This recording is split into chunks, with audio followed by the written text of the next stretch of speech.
They thought replacing me would erase my presence. They thought a cousin could step into my life and take my place. But some mistakes aren't forgiven, they are remembered.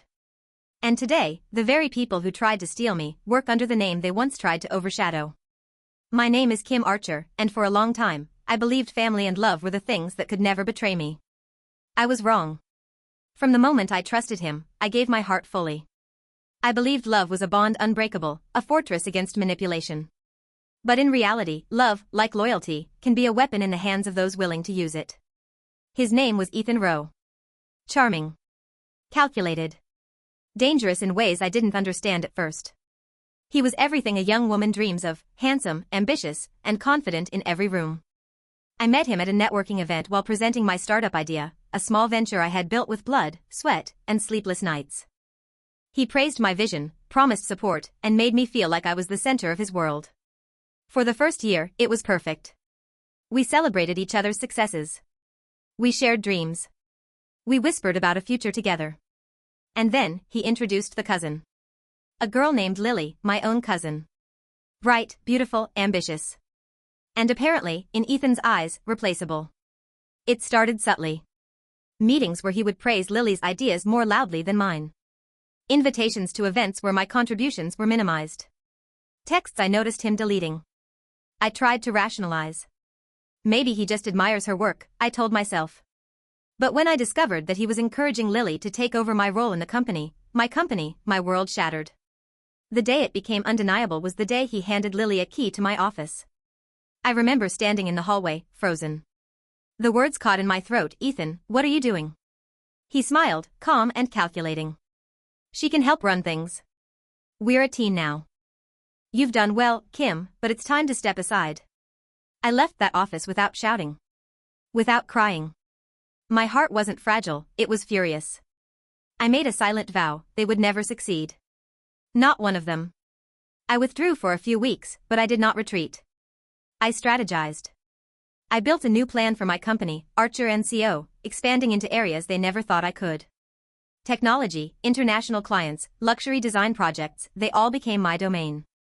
I worked tirelessly, day and night, creating a reputation that couldn't be bought or stolen. Meanwhile, Ethan and Lily flaunted their assumed victory. They believed I was gone, sidelined. They made missteps, small, foolish errors driven by arrogance and the assumption that my absence meant weakness. I documented everything, contracts they mismanaged, clients they alienated, mistakes they overlooked.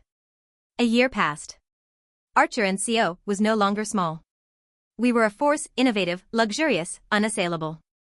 And then came the opportunity for revenge, a high-profile project for a luxury residential complex. Ethan and Lily, confident and unchallenged, applied.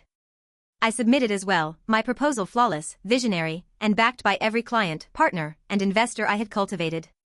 Presentation day arrived. The same room where I had once shared ideas, where I had been overshadowed, now bore witness to my rise. Ethan attempted his usual charm, Lily followed nervously, both unaware of the storm I had quietly prepared. When I presented, every slide was precise. Every word calculated. The board, investors, and developers leaned forward. They didn't just see architecture, they saw leadership, foresight, creativity, and authority. Ethan's smile faltered. Lily's confidence crumbled. They realized too late that I wasn't just back, I was untouchable. The board's decision was unanimous, Archer & Co. would lead the project. Every contract, every investment, every high-profile decision would be under my name. Ethan and Lily could participate, but under my guidance, under my authority. For the first time, they understood that the empire they tried to claim had always been mine. Months passed. Archer & Co. thrived internationally. Our projects broke records. Our designs dominated headlines. Ethan, once controlling and smug, now worked as a consultant under my leadership. Lily, once ambitious and deceitful, now executes my designs, guided by my oversight. They had to answer to me. The very people who tried to replace me now serve the vision I built alone. I never shouted. I never sought to humiliate. My revenge was in patience. In growth. In success so undeniable that it reshaped the power dynamic completely. Today, when I walk through Archer & Co.'s headquarters, I see my triumph in every corridor, every meeting room, every completed project. Ethan and Lily are reminders that betrayal is temporary, but vision and determination are eternal. They tried to replace me, But I made sure they only exist under my name now. I am Kim Archer. I am the force they underestimated. I am the silence, the strategy, the power they failed to see. And in the empire I built from betrayal and resilience, I alone dictate the rules, the vision, and the legacy.